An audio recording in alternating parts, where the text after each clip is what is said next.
शुरू करें? तैयार हैं आप? तो आज मैं एक ऐसी वीडियो आपके लिए लेकर आई हूँ जहाँ पर हम जानने वाले हैं एक बहुत ही शानदार कंपनी के आईपीओ के बारे में। अब ये तो बात आप जानते ही होंगे कि आईपीओ की भरमार अब हो चुकी है, बारिश शुरू हो चुकी है आईपीओ की हमारे देश में, जहाँ पर बहुत सारी कंपनीज अपने आईपीओ लेकर आ रही है। और वो लोग जो आईपीओ में इन्वेस्ट करने में बहुत इंटरेस्टेड होते हैं ना, उनके लिए ये सीजन बढ़िया होने वाला है। तो वीडियो को एंड तक जरूर देखना, चैनल को सब्सक्राइब करना मत भूलना और पसंद आए तो लाइक भी कर देना। नमस्कार दोस्तों, मैं हूँ मानसी और आप देखना शुरू कर चुके हैं फ्रीडम ऐप का मनी हिंदी चैनल। आज की इस वीडियो में हम बात करने वाले हैं एक ऐसी कंपनी की जिसका फ्यूचर ना बहुत ब्राइट हो सकता है, क्योंकि ये एक ऐसी इंडस्ट्री से बिलोंग करती है जहां पर सरकार काफी मेजर्स ले रही है, जिसके चलते आपको काफी अच्छा खासा फायदा मिल सकता है अगर आप इस आईपीओ का हिस्सा बनते हैं। तो कंपनी का नाम है Unimech aerospace and manufacturing limited. ये एक ऐसी कंपनी है जो एरोस्पेस और डिफेंस इंडस्ट्री में cutting edge high precision engineering के लिए जानी जाती है। पहले मैं आपको आईपीओ के सारे डिटेल्स बता देती हूँ, ध्यान से सुनिएगा ये सारे डिटेल्स को, क्योंकि ये सबसे जरूरी चीजें आपके लिए होने वाली हैं। तो आईपीओ का साइज 500 करोड़ का होने वाला है, 500 करोड़, समझ रहे हैं आप, जिसमें से 250 करोड़ जो हैं वो फ्रेश इशू होंगे और 250 करोड़ ही ऑफर फॉर सेल होंगे। अब फ्रेश इशू क्या होते हैं ये भी जान लेते हैं। तो फ्रेश इशू का मतलब होता है कि कंपनी कुछ शेयर्स को अब फ्रेशली, मतलब नए शेयर्स को इशू करने वाली है अपने इन्वेस्टर्स को। एग्जांपल से समझा देती हूँ। अब जैसे कंपनी के पास शेयर है 20 और उनके ऊपर से प्रॉफिट होता है 30 रुपए का, तो यानी पर शेयर के ऊपर उन्हें प्रॉफिट मिला 1.5 रुपीज का। सीधी सीधी मैथ्स है, 30 डिवाइडेड बाय 20। अब कंपनी रेज करना चाहती है और कैपिटल, तो कंपनी ने सोचा कि क्यों ना कुछ और नए शेयर्स निकाल दिए जाएं, तो उन्होंने 10 शेयर और निकाले 2 रुपए पर शेयर पर, यानी 20 रुपए के प्रॉफिट पर। तो कंपनी ने रेज किए 20 रुपीज। कंपनी के जो हायर मैनेजमेंट में लोग हैं उनका मानना ये है कि वो इस फ्रेश इशू से रेज किए गए पैसे को अपनी डेट रीपेमेंट के लिए और अपनी केपेक्स में यूज करने वाले हैं, यानी कि कैपिटल एक्सपेंडिचर में, जिसमें बेसिकली वो मशीनरी में ज्यादा पैसा डालने वाले हैं। वहीं दूसरी ओर आता है offer for sale. Offer for sale भी 250 करोड़ का ही है। ऑफर फॉर सेल का मतलब होता है कि जो कंपनी के ऑलरेडी प्रमोटर्स हैं वो अपने हिस्से का कुछ पार्ट सेल आउट कर रहे हैं टू दी पब्लिक। लेकिन इसमें देखने वाली बात ये होती है कि जो भी प्रॉफिट होगा वो उसी इंसान को मिलेगा जिसने सेल किया है। अब मान लीजिए कि कंपनी के 2 प्रमोटर्स है, ए एंड बी। अब ए के पास 70% का शेयर है, बी के पास 30% का शेयर है, लेकिन बी चाहता है कि वो अपना 15% शेयर जो है वो डाइल्यूट कर दे, वो अपने ऑफर फॉर सेल में डाल दे शेयर्स को। तो वहां पर 15% से जो भी पैसा रेज होगा वो बी को ही मिलेगा, क्योंकि उन्होंने अपना हिस्सा सेल किया है। आईपीओ का जो प्राइस बैंड है वो 745 रुपीज से लेकर 785 रुपीज पर शेयर पर हो सकता है। फेस वैल्यू जो है वो 5 रुपए होने वाली है। लॉट साइज 19 शेयर्स का होगा। आईपीओ ओपन होगा 23 दिसंबर 2024 को और बंद होगा 26 दिसंबर 2024 को। इसकी लिस्टिंग दोनों ही एनएसई और बीएसई पर होने वाली है। एक्सपेक्टेड लिस्टिंग डेट की अगर बात की जाए तो 31 दिसंबर 2024 होने वाला है। चलिए, अब आईपीओ के डिटेल्स तो आपको पता चल गए हैं। इसके बाद हम इस वीडियो में बात करेंगे कि क्या फाइनेंशियल्स है, उनका बिजनेस मॉडल क्या है, क्या आपको इन्वेस्ट करना चाहिए इस कंपनी में या नहीं इन्वेस्ट करना चाहिए, उसका स्पॉट एनालिसिस, ये सारी चीजें मैं आपको इसी वीडियो में बताऊंगी। तो एंड तक बने रहना वीडियो पर, क्योंकि ये सारी जानकारी आपके लिए बहुत जरूरी होने वाली है। अगर आप इनफैक्ट ये जानकारी ना, जो भी फाइनेंशियल्स मैं डिस्कस करने वाली हूँ या जो भी स्पॉट एनालिसिस हम किसी बेसिस पर डिस्कस करने वाले हैं, तो ये इन्फॉर्मेशन, ये जो सारी जानकारी है आपके लिए इसलिए भी जरूरी है, सिर्फ इसी कंपनी के लिए नहीं। अगर आप आगे भी किसी और कंपनी में इन्वेस्ट करना चाहते हैं, किसी और कंपनी के आईपीओ में इन्वेस्ट करना चाहते हैं स्पेसिफिकली, तो ये सारी जानकारी अगर आपको पता रहेगी तो आप अच्छे से उसको एनालाइज कर पाएंगे कि क्या आपको उस कंपनी में इन्वेस्ट करना चाहिए या फिर नहीं। चलिए, अब जैसे कि आईपीओ डिटेल्स के बारे में तो हमने जान लिया है, अब थोड़ा सा कंपनी के बारे में भी जान लेते हैं। अब समझ लेते हैं कि कंपनी आखिर क्या है, क्या करती है, कब बनी, सारी इंफॉर्मेशन आपको दे देते हैं। चलिए शुरू करते हैं। तो ये कंपनी 2016 में शुरू हुई थी और इसके हेडक्वार्टर्स बैंगलोर में है, जो इंडिया के लिए काफी अच्छा हब माना जाता है, specially for aerospace and defence innovations. मतलब यहाँ पे काफी कंपनीज हैं जो इन सारी इसी सेगमेंट में डील करती है। अब ये कंपनी 3 सेगमेंट्स में डिवाइडेड है। पहला हाई प्रिसीजन टूलिंग, जहाँ पर एरो इंजन्स और एयर फ्रेम के लिए सुपर क्रिटिकल पार्ट्स बनाए जाते हैं। फिर आती है मैकेनिकल असेंबलीज, एयरक्राफ्ट और डिफेंस सिस्टम के लिए कॉम्प्लेक्स कंपोनेंट्स बनाते हैं ये लोग। फिर इलेक्ट्रोमैकेनिकल सिस्टम, जहां पर एरोस्पेस और सेमीकंडक्टर इंडस्ट्रीज के लिए काम किया जाता है। अब अगर मैं बात करूं क्लाइंट्स की, तो यूनिमेक के कस्टमर्स हैं Boeing, Rolls Royce and ISRO जैसे ग्लोबल जायंट्स। उनकी सर्विसेज काफी एडवांस और ट्रस्टेड हैं, जो इस कंपनी को एक high barrier to entry market में एक स्ट्रॉन्ग पोजीशन पर खड़ा करती है। अब आती है बारी फाइनेंशियल्स की। फाइनेंशियल्स। ये ना एक ऐसा सेगमेंट होता है जहां पर सबको इंतजार रहता है जानने का, सारी इन्फॉर्मेशन, सारा डेटा कि आखिर कंपनी कैसा परफॉर्म कर रही है, पास्ट में कैसा करती थी, फ्यूचर के प्रेडिक्शंस इसी सारे सेगमेंट से लगाए जा सकते हैं। तो चलिए फाइनेंशियल परफॉर्मेंस पर ज्यादा नजर डाल लेते हैं। अगर मैं रेवेन्यू की बात करूं तो FY 21-22 में ये रेवेन्यू 37.21 करोड़ का था। FY 22-23 में इनका रेवेन्यू 95.95 करोड़ पर पहुंच गया। वहीं FY 23-24 में रेवेन्यू इंक्रीज होकर 214.56 करोड़ तक पहुंच गया। प्रॉफिट आफ्टर टैक्स की अगर बात की जाए तो FY 21-22 में इनका पैट 3.21 करोड़ का रहा था। FY 22-23 में पैट 23.54 करोड़ पर पहुंच गया और FY 23-24 में पैट 58.76 करोड़ तक पहुंच गया था। नेट प्रॉफिट मार्जिन की अगर बात की जाए तो FY 21-22 में इनका नेट प्रॉफिट मार्जिन 8.6% का रहा। FY 22-23 में 24.5% का और FY 23-24 में 27.4% का। अर्निंग्स पर शेयर अगर देखी जाए तो वो FY 21-22 में 0.78 रुपीस की रही, FY 22-23 में 5.67 रुपीस की और FY 23-24 में 13.23 रुपीस की।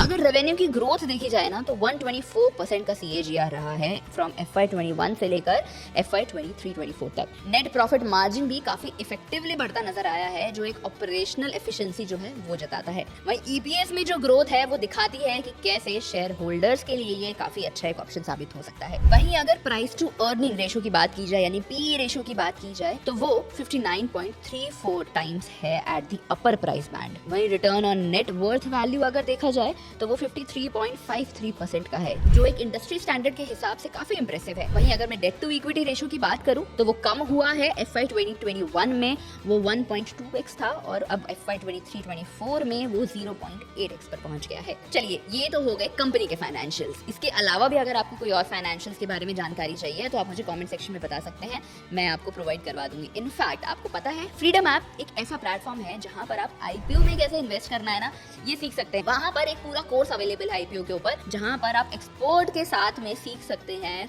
1-on-1। वो आपको बताएंगे कि कैसे आप IPO में इन्वेस्ट कर सकते हैं, क्यों आपको IPO में इन्वेस्ट करना चाहिए, कौन से IPO में आपको इन्वेस्ट करना चाहिए, ये सारी जानकारी आपको उस कोर्स में मिल सकती है। इनफैक्ट अब तो डिस्काउंट भी चल रहा है, तो वहाँ पर काफी कैटेगरी ऑफ कोर्सेज हैं जिनको अगर आप देख लेंगे तो आप अपने पर्सनल फाइनेंस और बाकी फाइनेंशियल लिटरेसी काफी अच्छे तक समझ पाएंगे। तो फ्रीडम ऐप को डाउनलोड कर लेना। डाउनलोड करने का लिंक आपको मेरी चैनल प्रोफाइल और डिस्क्रिप्शन दोनों पर ही मिल जाएगा। चलिए आगे बढ़ते हैं। तो हमने अभी तक तो जाना इस कंपनी के फाइनेंशियल्स के बारे में, अब हम थोड़ा जरा पीयर कंपैरिजन भी कर लेते हैं, यानी इनका कॉम्पिटिटिव एनालिसिस कि इस फील्ड में, इस इंडस्ट्री में जो बाकी कंपनीज हैं वो कैसा वर्क कर रही हैं कंपैरेटिव टू दिस कंपनी, यानी कंपैरेटिव टू यूनिमेक एरोस्पेस। तो रेवेन्यू जैसे कि मैंने आपको बताया इनका रहा था 214.56 करोड़ का। वहीं PE रेशो 59.34 की। वहीं रिटर्न ऑन नेट वर्थ देखा जाए तो 53.53% का रहा। इनका जो फोकस एरिया है ना वो हाई प्रिसीजन इंजीनियरिंग पे ज्यादा रहा है। दूसरी कंपनी के बारे में जान लेते हैं, MTAR टेक्नोलॉजीज। इनका रेवेन्यू जो था वो 540 करोड़ का रहा है। PE रेशो इनकी 71.20 की। रिटर्न ऑन नेट वर्थ इनका 47.30% का। इनका focus area aerospace, nuclear energy के ऊपर है। वहीं पारस डिफेंस अगर देखा जाए तो इनका रेवेन्यू जो रहा वो 216 करोड़ का रहा। PE रेशो इनकी 85 है। रिटर्न ऑन नेट वर्थ इनका 19.50% का है और इनका फोकस एरिया है डिफेंस, ऑप्टिक्स और इलेक्ट्रॉनिक्स पर। डायनामिक टेक को अगर देखा जाए तो इनका रेवेन्यू 1220 करोड़ का रहा। PE रेशो इनकी 32 है। रिटर्न ऑन नेट वर्थ इनकी 12% है और इनका फोकस एरिया है एरोस्पेस और ऑटोमोटिव का। तो इस कंपैरिजन के साथ आप देख सकते हैं कि क्या आपको इस कंपनी में इन्वेस्ट करना चाहिए या नहीं करना चाहिए और बाकी जो पीयर कंपनीज हैं वो किस तरीके से परफॉर्म कर रही हैं। चलिए अब जान लेते हैं स्वॉट एनालिसिस, यानी स्ट्रेंथ, वीकनेस, अपॉर्चुनिटीज और थ्रेट इनके ऊपर क्या क्या बन सकते हैं। स्ट्रेंथ्स की अगर बात की जाए तो इनके पास एक हाई एंट्री बैरियर है, यानी एक्सपर्टीज है इनके पास हाई प्रिसीजन इंजीनियरिंग का, वो भी क्वालिटी के साथ में। वहीं इनके पास डाइवर्स क्लाइंट बेस भी है, साथ ही ऑपरेशनल एफिशिएंसी भी काफी अच्छी बताई जा रही है, जिसका अंदाजा इनके प्रॉफिट मार्जिन से लगाया जा सकता है। वीकनेस की अगर बात करूं तो प्राइस थोड़ा हाईली वैल्यूड है, यानी ओवर वैल्यूड माना जा रहा है in comparison to their peers. वहीं इनकी डिपेंडेंसी ऑन एरोस्पेस सेक्टर को भी वीकनेस के तौर पर देखा जा सकता है। अगर इस सेक्टर में कुछ स्लो डाउन आता है आगे फ्यूचर में जाकर तो वो कंपनी पर भी इम्पैक्ट डाल सकता है और साथ ही उसके शेयर प्राइस पर भी। अब बात कर लेते हैं अपॉर्चुनिटीज के बारे में। तो ग्लोबली डिफेंस सेक्टर को काफी अच्छा ऑप्शन माना जा रहा है। सरकार का बजट भी अगर हम देखें तो डिफेंस सेक्टर में ज्यादा एलोकेट किया जा रहा है, सरकार ज्यादा खर्चा कर रही है डिफेंस सेक्टर पर। तो ये एक ग्रोथ की तरफ हमें इशारा देता है, ये एक अपॉर्चुनिटी की तरफ हमें बताता है कि अगर डिफेंस सेक्टर इंक्रीज होता है, आगे डिफेंस सेक्टर में कोई भी ग्रोथ अगर होती है तो उसका डायरेक्टली इम्पैक्ट इस कंपनी पर दिख सकता है। वहीं सेमीकंडक्टर में भी ये कंपनी डील करती है और सेमीकंडक्टर इंडस्ट्री तो जैसे हम जानते हैं काफी बूम कर रही है। सरकार पहले से ही काफी इनिशिएटिव्स, काफी प्लान्स, प्रोग्राम्स जो हैं वो सेमीकंडक्टर इंडस्ट्रीज में इन्वॉल्व कर रही है। सरकार का मानना है कि वो ज्यादा से ज्यादा ग्रोथ देखना चाहती है सेमीकंडक्टर इंडस्ट्री में, तो हो सकता है कि आने वाले फ्यूचर में भी सरकार और ज्यादा इनिशिएटिव्स जो हैं वो इस सेक्टर में, इस इंडस्ट्री में डाले, जिसका वापस से डायरेक्टली इम्पैक्ट हम देख सकते हैं यूनिमेक एरोस्पेस पर। थ्रेट्स अगर देखे जाएं तो ग्लोबल कॉन्फ्लिक्ट्स जो हैं वो काफी नेगेटिव इम्पैक्ट इस कंपनी पर डाल सकते हैं। हम देख रहे हैं कि ग्लोबली एक तो काफी वॉर चल रही है और दूसरी ये चीज कि जो भी एंट्री बैरियर्स होते हैं, मतलब अगर आपको किसी और कंट्री में अपने प्रोडक्ट्स को बेचना है, अपने सर्विसेज को प्रोवाइड करवाना है, तो वहाँ के जो ग्लोबल हमारे रिलेशंस है वो भी अच्छे होने चाहिए। प्लस जो एक्सपोर्ट बैरियर्स, एक्सपोर्ट रेस्ट्रिक्शंस होती हैं उसके कारण एक कंपनी के ऊपर ये काफी इम्पैक्ट डाल सकता है। दूसरा थ्रेट जो नजर आता है इस कंपनी के ऊपर वो है टेक्नोलॉजिकल थ्रेट। थोड़ा सा जैसे जैसे टेक्निकल एडवांसमेंट आती रहती है वैसे वैसे कंपनीज को भी साथ साथ ही ग्रो करना पड़ता है।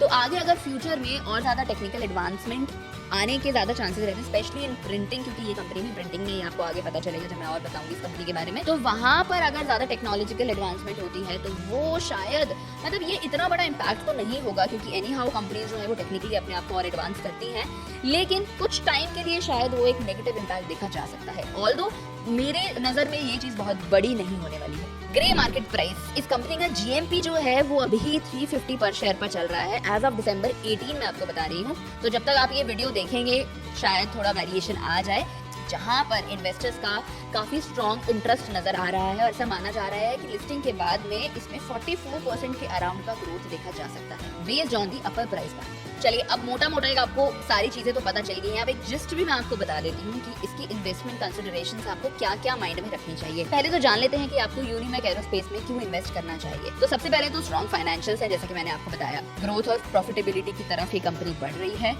वहीं एक्सपैंडिंग एरोस्पेस और डिफेंस सेक्टर में काफी बूम नजर आ रहा है आने वाले टाइम पे ही, तो वो भी इस कंपनी के लिए काफी फायदेमंद साबित हो सकता है। वहीं इनका high return on net worth भी है जो इनकी कैपिटल यूज की एफिशिएंसी दिखाता है। अब रिस्क आपको क्या क्या ध्यान में रखनी चाहिए, तो सबसे पहले तो मैंने आपको बताया प्रीमियम वैल्यूएशन हो रही है इसकी, जो शॉर्ट टर्म अपसाइड में थोड़ा सा लिमिट कर सकती है। वहीं ये कंपनी थोड़ी सी वल्नरेबल भी साबित हो सकती है ग्लोबल स्टेबिलिटी को लेकर। अब आप समझ चुके होंगे कि इस कंपनी के क्या क्या फाइनेंशियल्स हैं, क्या क्या आपको ध्यान में रखना चाहिए, क्या क्या चीजें आप देख सकते हैं, आप समझ सकते हैं कि क्या ये कंपनी इन्वेस्ट करने के लायक है कि नहीं है। ऑल्दो कंपनी काफी अच्छी और प्रॉफिटेबल नजर आ रही है, लेकिन फिर भी आप अपनी खुद की रिसर्च जरूर करना।